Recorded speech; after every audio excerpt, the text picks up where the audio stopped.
जय हिंद दोस्तों। आज केंद्रीय कर्मचारी पेंशनर्स और सैनिक खबरों में सबसे पहले बात करेंगे। 8 सीपीसी डबल इंक्रीमेंट मिलेगा। बेसिक 1,12,000 होगी। एमएसीपी का भी फायदा मिलेगा। इस पर बड़ी अपडेट आई है, इस पर बात करेंगे। ओल्ड पेंशन स्कीम दी गई तो राज्य सरकार हो जाएंगे दिवालिया। प्रधानमंत्री के सलाहकार ने ये बात कही। सीएपीएफ जवानों को बेस पॉइंट सुविधा 5 साल तक बढ़ी। जवानों को छुट्टी जाने वापस आने में फायदा मिलेगा। गृह मंत्रालय का आदेश आया है, इस पर बड़ी अपडेट है। पीएनबी डीएसपी अकाउंट में नई सुविधाएं बढ़ी।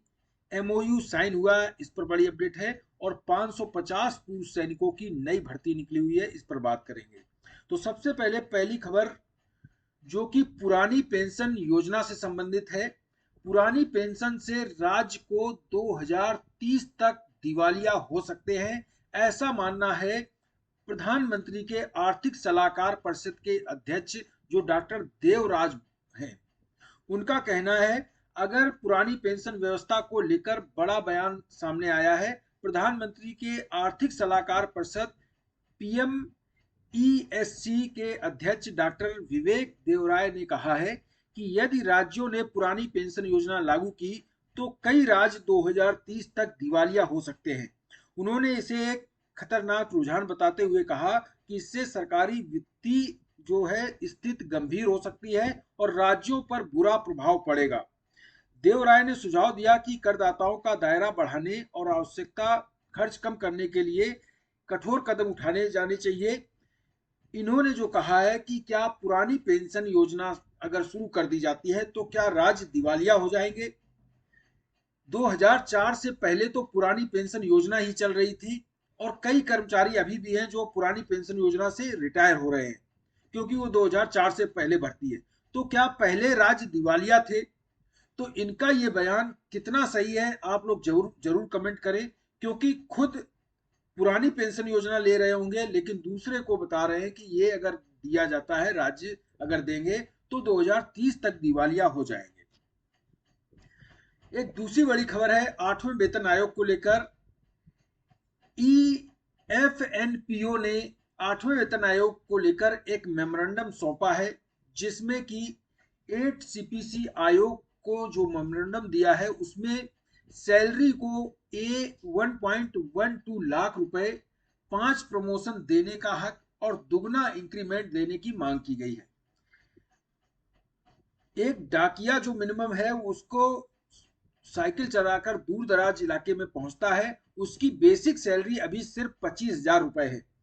Federation of national postal organisation यानी कि एफएनपीओ ने 8वें वेतन आयोग के सामने मांगे रखी हैं। इसे बढ़ाकर, बेसिक को बढ़ाकर 1,12,000 रुपए किया जाए, ऐसी उन्होंने मांग की है। सीधे 4 गुना से भी ज्यादा बढ़ोतरी की जाए, ऐसी मांग की गई है। 20 अप्रैल 2026 को एफएनपीओ ने अपने मेमोरेंडम आयोग को सौंपा है जिसमें 28 से 30 अप्रैल को नई दिल्ली में आयोग यूनियनों से बात करने वाला है, ऐसा उनका मानना है। फिटमेंट फैक्टर को लेकर 3.83 यानी कि तनख्वाह लगभग 4 गुना करने की उन्होंने मांग की है। 7वें वेतन आयोग में फिटमेंट फैक्टर 2.57 था, जबकि एफएनओ ने मांग की है कि 3.83 दिया जाए फिटमेंट फैक्टर। आसान भाषा में कहें तो पुरानी जो बेसिक सैलरी है उसको गुणा करके तनख्वाह निकाली जाती है। 3.83 का मतलब है कि अभी जो 18,000 कर्मचारी ले रहे हैं, अगर 3.83 दी जाती है तो उनकी 69 बेसिक हो जाएगी। सबसे निचले स्तर यानी कि पे लेवल 1 की मल्टीटास्किंग स्टाफ जैसे हैं उनकी न्यूनतम बेसिक 69,000 रुपए हो जाएगी, ऐसी उन्होंने मांग की है।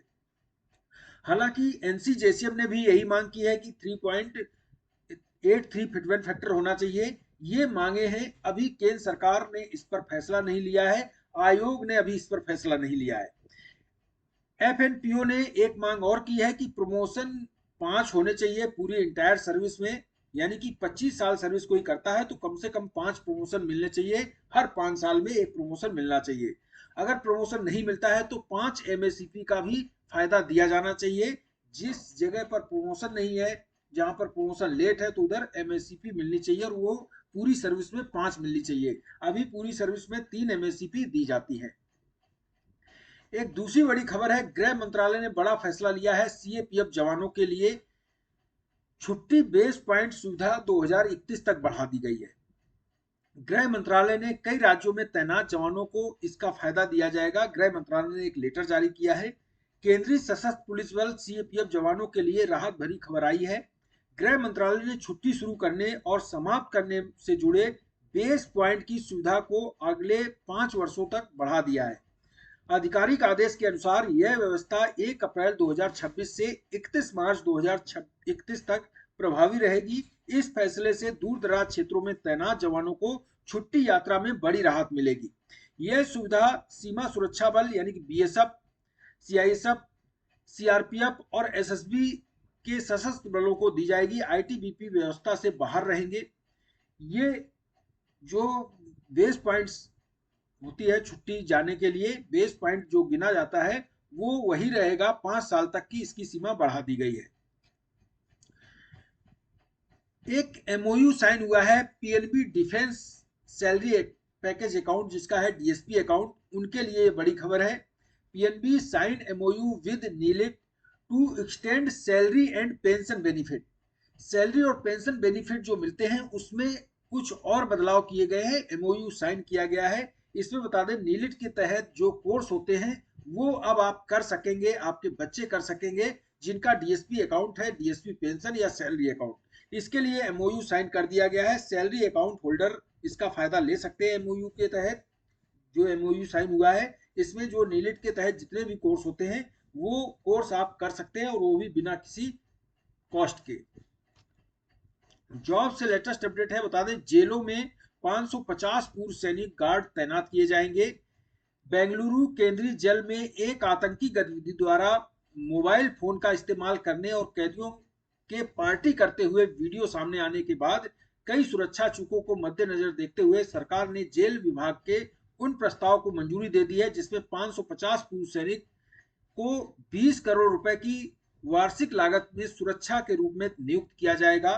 पुलिस महानिदेशक आलोक कुमार ने राज्य पूर्व सैनिक कल्याण समिति के निदेशक को भर्ती प्रक्रिया करने के लिए पत्र लिखा है और कहा है कि जो पूर्व सैनिक हैं उनको 1200 से भी अधिक रिक्त पद हैं जेल वार्डन पे, उसमें भरे जाएंगे।